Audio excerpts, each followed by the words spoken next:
Welcome to another episode of The Lamp. I'm Pat Munsey, publisher of the Kokomo Lantern, and here for a third installment, I have Emily Hemersbach with the Community Foundation, serving Howard, Clinton, and Carrol Counties. Emily, thank you so much for your patience and indulging us for 3 episodes about the Community Foundation. We love to share. I love to share about it, so I'm happy to thank you for the opportunity. Oh, happy to do it. So we're going to talk about the types of funds that are here at the Community Foundation and some examples of how those funds have benefited the community. Yeah, so I like to kind of start talking about our funds by explaining to donors that we have different types of funds, and the difference really is in how involved the donor wants to be.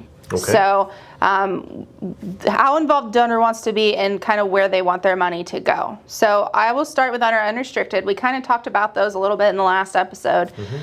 So the unrestricted community endowment funds, those are funds that recognize community needs and that they change every year. And so those funds are budgeted out every year and entrusted to the Community Foundation committees to grant out. So the donor said basically they don't want to really be involved after it goes out. They're trusting the foundation to recognize the needs and respond, and that is kind of where those funds go. Another cool thing about those funds, and I like to talk about this just because it's important for the community and the donors to know, when we talk about community needs, well, how do we know what the community needs? Right. That's a really important subject. So every few years, especially more recently, you probably have heard, or some of you probably heard, about us doing community conversations. Sure. And so what we have done is we engage with consultants who help us do those. We want to make sure there's a third party in the room, so we're not in the room. And then we invite different community groups. We invite young people. We invite people at the senior center. We invite business professionals. We invite elected officials, all in different rooms, and they sit and they talk about community needs. The consultants ask about their dreams for the community. What things do they see as a concern for the community? And they go over all those things and they compile reports for us at the foundation. And those really help drive where we put our funding. Now, it doesn't mean that, outside of that book, there might be another need that comes up that we're not going to respond to, but it does help our committee when we have a lot of decisions to make, because we always we almost always get more applications than there is money in the budget.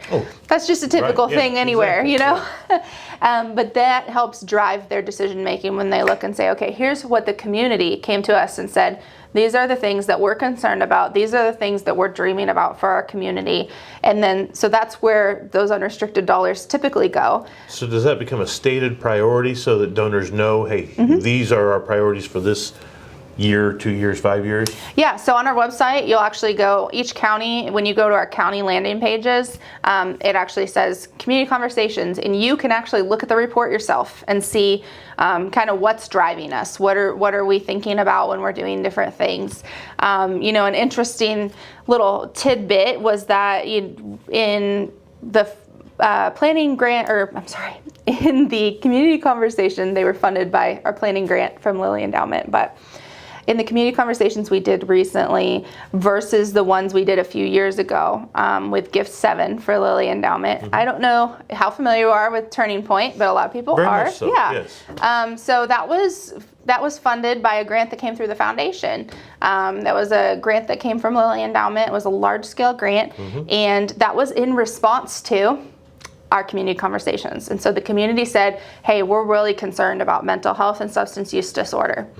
So it was really cool to see when we did our most recent community conversations, the community didn't rise to the top 5 as concerns. And so we're like, yay, we know that's still a problem. We know it's still a problem, but it wasn't a centralized focus of the community when they came together this time versus, I think it was 5 years ago they did them. That was a very centralized, top 5 focus. So it's a neat thing when we start seeing them spread out to see how things are addressed and how they progress. And so, we know that we at least move the needle, and that's what we're here to do. Now, I serve on the United Way Board of Directors, and we have something similar through information and referral, where they track community needs based on requests that come in for services. And we've seen the same thing. Mental health was at the top for a while. Food insecurity was really high 3 and 4 years ago. Housing is now at the top as of our latest numbers. Are you seeing similar types of trends in the conversations you're having? Yeah, housing was a huge conversation this time around. I think housing is just a big conversation in Howard County, Period. all around Yes. around right now. Our big concern is the lower income. As far as like people that are getting probably pushed down a little bit by different things. We're having some major growth spurts here in Howard County. And what that Especially in does, prices, but what that does is sometimes, the people that have, needs end up being pushed down or get missed sometimes because there's just so much happening. And so, that's why we've had conversations with our local nonprofits and are working with them to, develop strategies to help alleviate some of that. So it would really behoove a nonprofit here in the community to look at what you have identified as priorities to see how their mission fits with what you've outlined. Well, and we hope they'll use it. Because it's a big endeavor to have to do those community conversations. It takes a lot of time and a lot of people. Sure. I think we did in total, 13 conversations in Howard County. So we had a lot of different people groups. And I do want to make sure that I mention, we also make sure that the people that are being served by nonprofits have a voice.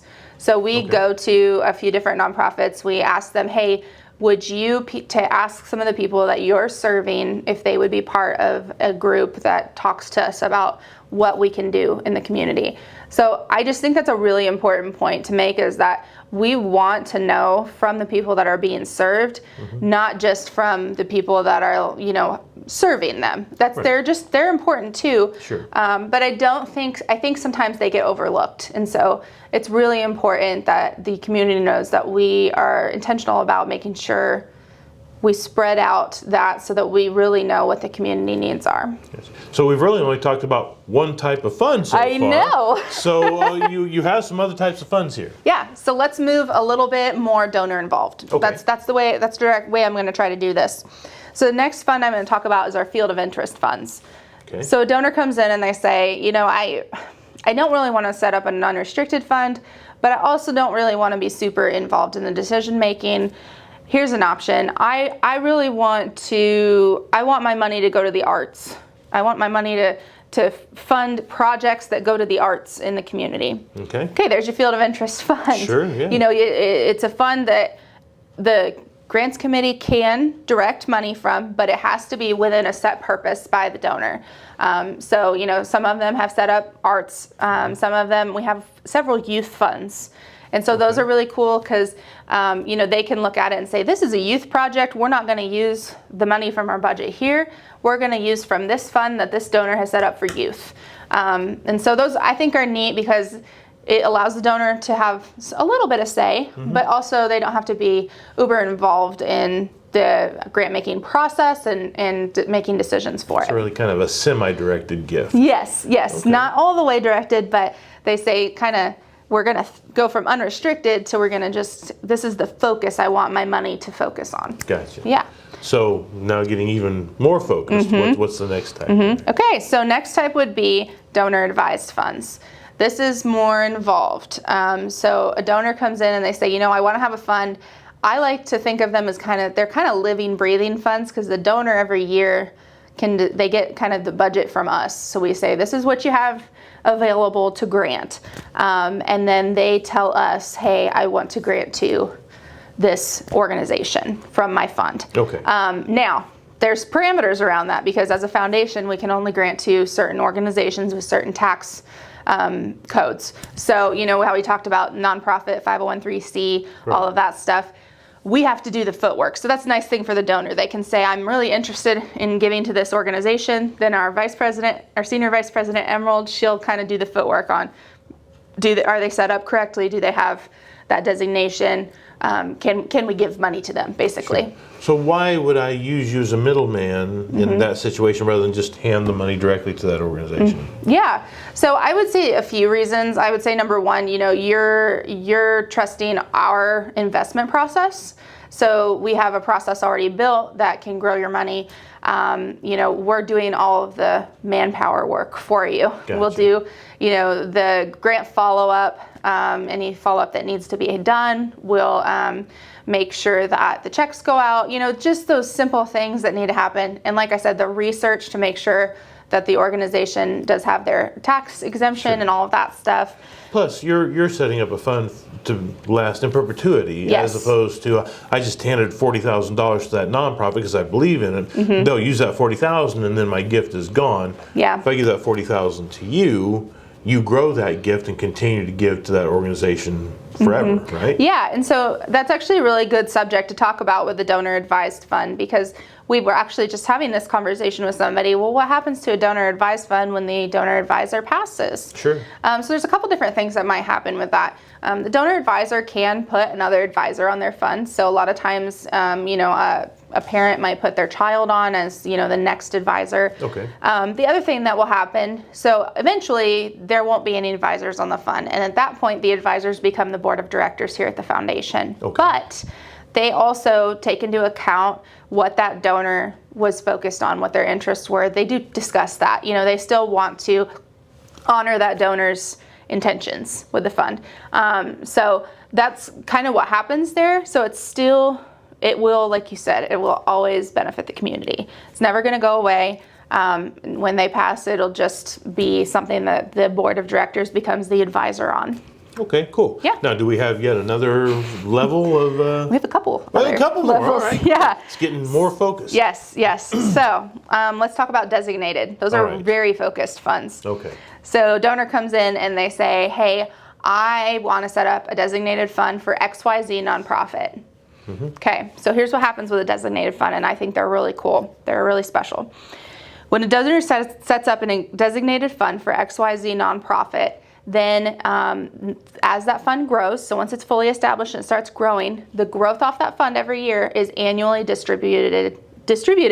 Can't say words. I have that same problem. Sometimes people think I can't write words either. So the money is annually distributed to the nonprofit every year. So it is like perpetuity income. So they know that that's going to come every year. And the hope is that that fund will continually grow and the income for the nonprofit is going to be more. So that's something that a lot of people have asked me is, okay, well, why would I give to the Kokomo Rescue Mission's designated fund at the foundation versus just giving to the Kokomo Rescue Mission? Right. Well, it depends on what you want to do with your dollar. Right. And I say there's no wrong answer to that. Okay. If you would like your dollar to be activated right away and, be used tomorrow for a meal at the rescue mission or whatever they may spend it on, give it to the rescue mission because that's going to be the purpose.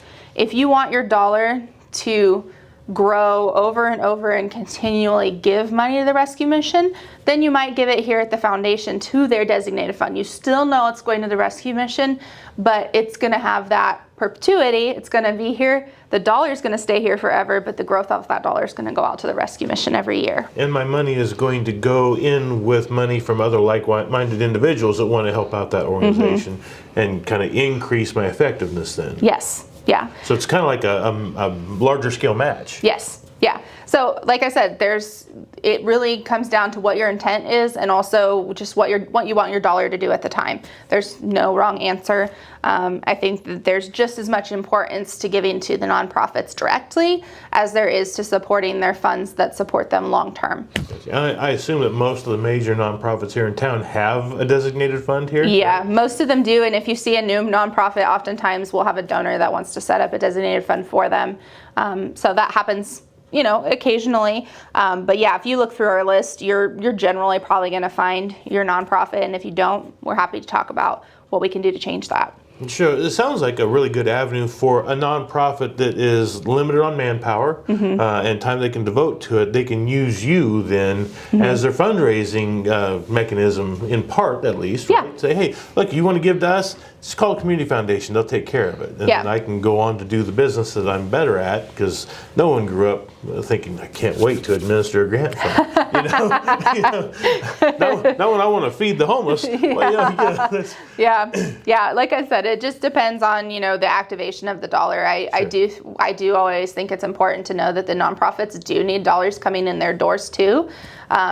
But it is a great way to have some money that is coming every year for the nonprofit. Income you can Some of them count on. support just certain programs that they do, the smaller ones, but the ones that grow larger can support, I know of a few that actually probably support partial operating budgets. Wow. So they've gotten large. They've had, some donors direct their estate gifts to their designated fund here. And then when that happens, their funds grow, and then they're getting a bigger distribution every year, which then helps them grow as a nonprofit, helps them have more programs. So that's really designated funds in a nutshell. And I like those because it's not donor involved, but it is very focused, is what I would say. Right. They picked their focus. So we have one last level of focus, right? Well, we have one last level, but I would say it's comparable. It's kind of on the same line, and that's scholarships. I thought you were gonna say, we've got 5 more. Wow. This is gonna be a long episode. I'm not worried about that so much. It's like, is this level of detail really necessary? Yes, yeah, All right, so we've got one that's kind of a corollary to the one we just talked about then. Yes, yeah, so that's scholarship funds. And everybody knows, kind of, when you hear the word scholarships, you kind of know how that works. So a donor comes in and they say they want to set up a scholarship. A lot of times they'll give some certain criteria. We have a lot of scholarships that might be based on the certain high school. Like they went to high school here and they want money to keep going to that high school. Some of them are like, hey, I want to support student athletes at that high school. There's all different ones. You can go look on our site to see kind of all the different parameters.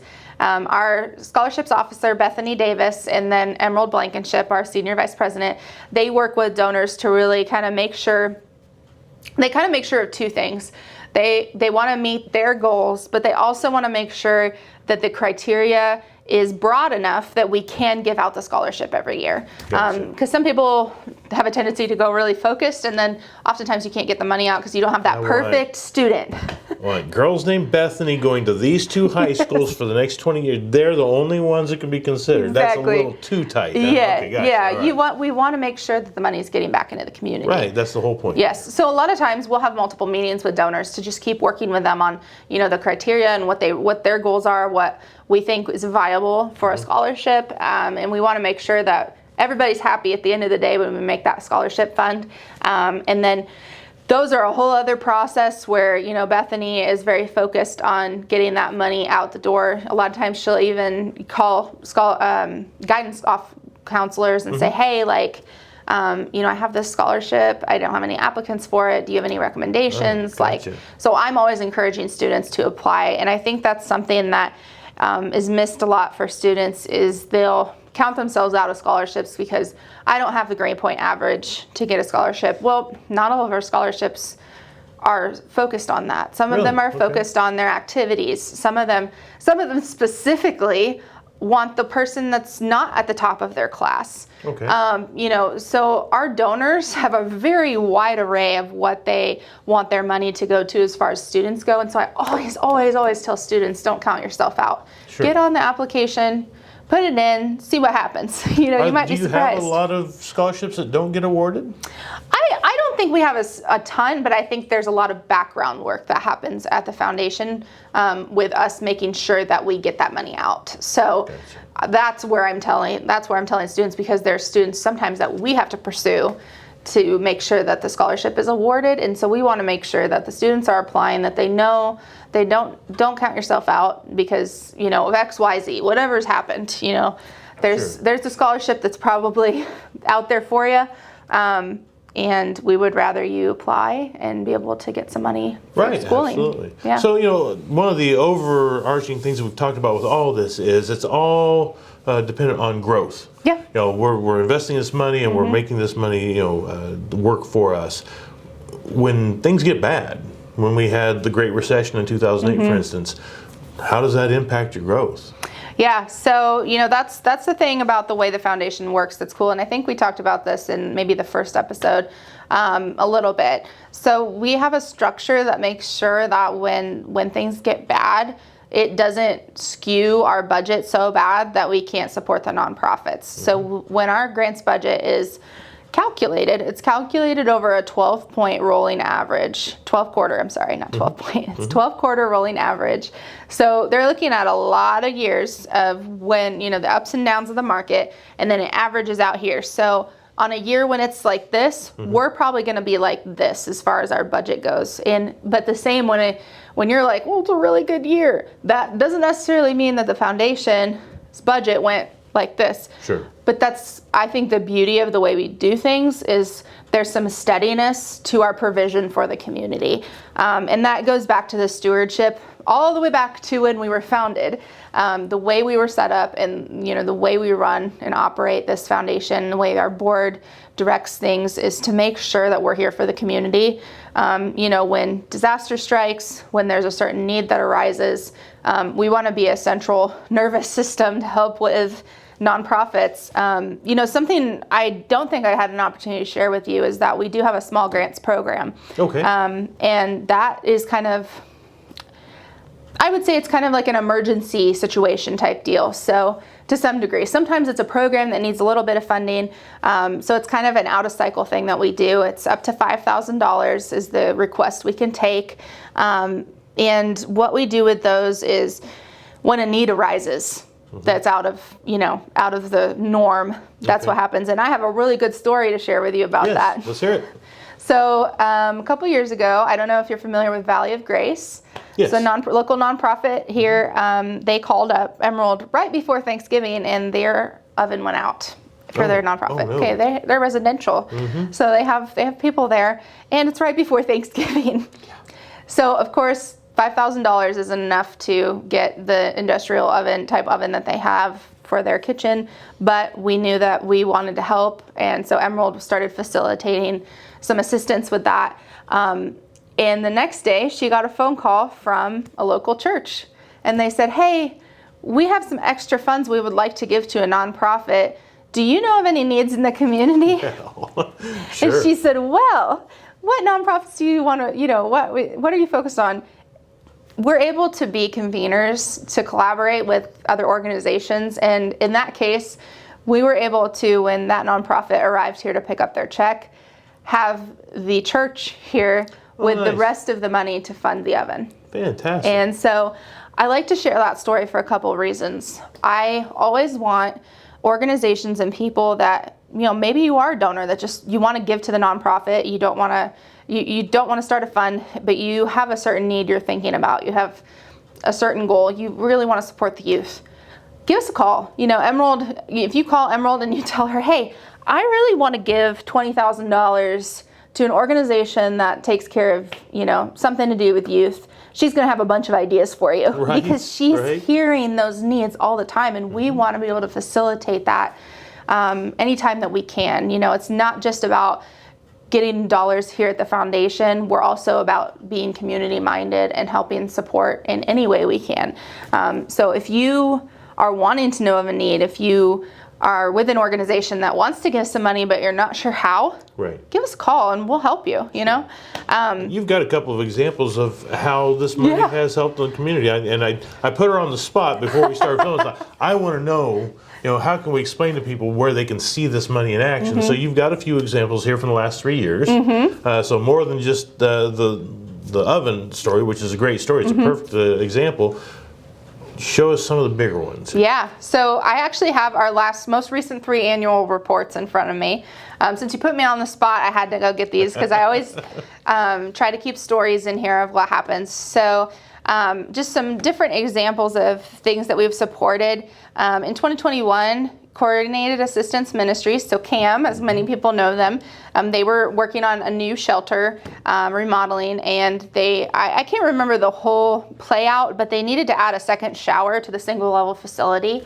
And so we were able to work with the grants committee and fund that for them. And so you can see, I think I have pictures of that somewhere in this annual report, but that was one thing that happened in 2021. In 2020, I think this is 2022, yeah. The years all mix up for me after 2020. I don't even know what year it is anymore. Blame it on COVID. True story. So in 2022, we have this one where we were able to work with a $5,000 grant from the Foundation's Community Endowment Fund to help support a community pet assistance program with the Kokomo Humane Society. Pet assistance program. Yep. So we were able to help them with that, and it provided subsidies to help them reduce the cost of resources for local pet owners. So kind of helping with that preventative, keeping animals out of the shelter. We were working with them on this program that they had, really great program to support current pet owners that maybe can't afford food or medical care for their pet. We were helping with that program, which was, I think they may still do it. I'm not sure exactly what that program looks like now, but that was something that happened in 2022. And a lot of owners were able to utilize that to keep their animals at home, which is really cool. So then in 2023, I have this one, and this was actually, the story happened in 2022, but I'm sure you're familiar with Narrow Gate Horse Ranch. Absolutely, and if you're not, you really need to check them out. They're really cool. That's my favorite place to go, one of my favorite places. If you like horses, it doesn't get much better. So I grew up with horses, so Susan's always trying to get me to volunteer out there, which I still need to, but I haven't made it out yet. But I go out there occasionally for different grants and different things. But in 2022, Narrow Gate had a donor come to them with a donation, but they wanted them to match it in order to get the donation. So the donor offered $100,000, and they needed to get a $100,000 match. And so Susan Zodi, who you're probably familiar with as well, founder of Narrow Gate, she shot for the stars. She had finished our nonprofit excellence program, which that's a whole other subject I could get into. Nonprofit leadership. Teach and advocate. So if you're wanting to start a nonprofit, this is a place you would go to as well. We're just scratching the surface here. Yeah, it's great. So she had attended our nonprofit leadership experience classes. So there's 6 months in that class. I could go deep dive, but I won't.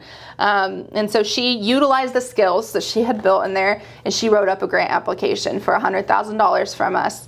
And so one of the things that I didn't get to share with you about our grants process is there is a cap on what the committee can do without the board. Okay. So the cap, I think right now, is $25,000. So the committee looks at this grant application and says, okay, they were happy with it. So what they do is they send it to the board then. So it has to go through a whole other subset of people when it's that much money, which I think is a great thing. $100,000 is a huge ask. Yes.